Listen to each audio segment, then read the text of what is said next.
ఇదిగోండి. నెక్స్ట్ వచ్చేసి ఇది వచ్చిన తర్వాత మనకి ఈ డాటు ఇగో ఇది కిందికి వచ్చేసింది కచ్చక. ఇలా పెడితే నీకు దీనికి దగ్గరకు వస్తుంది. కొంచెం మీదికి పెట్టుకోవాలి. కొంచెం మీదికి పెట్టుకొని 2.5 ఇంచులు పెట్టుకోండి. అంటే ఇక్కడ పెట్టేయాలి. నాకు దీనికంటే ఇది మీదికి ఉండాలి. దీనికి ఎగ్జాక్ట్గా రావద్దు, దీనికి కిందికి పైకి రావద్దు. ఇలా ట్రయాంగిల్ షేప్ లాగా వచ్చేలాగా చూసుకొని ఇట్లా ఇట్లా దీన్ని దీంట్లో కలపండి, దీన్ని దీంట్లో కలుపుకోండి. స్ట్రేట్గా పెట్టేసుకున్న తర్వాత దీనికి పావు ఇంచు మాత్రమే, ప్రతి ఒక్కరికి పావు ఇంచే. కొంచెం లావు ఉంటే, చెస్ట్ ఎక్కువ ఉంటే చంకలల్లో కొంచెం పెంచుకోండి. ఈ ఉక్సు పట్టి దగ్గర కూడా చెస్ట్ ఎక్కువ ఉంటే దీనివల్ల కూడా మనకి ఇక్కడ షేప్ అనేది లేస్తుంది అన్నట్టు.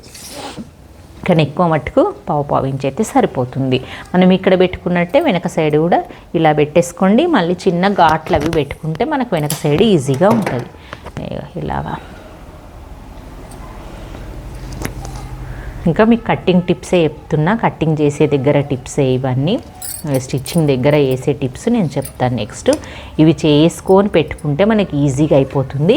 చిన్న ఘాట్లు పెట్టుకొని లైన్ పెట్టేసుకొని టక్ కట్ చేసుకొని పెట్టుకున్నాం అనుకోండి, కుట్టేటప్పుడు చాలా ఈజీగా ఫాస్ట్గా అయిపోతుంది.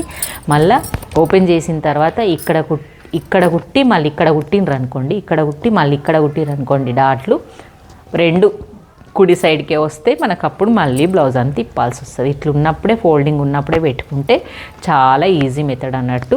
బ్యాక్ అయినా ఫ్రంట్ అయినా ఈ 2 పార్ట్లు అయిపోయినాయి కదా. నెక్స్ట్ నేను క్రాస్ పట్టి గురించి చెప్తాను.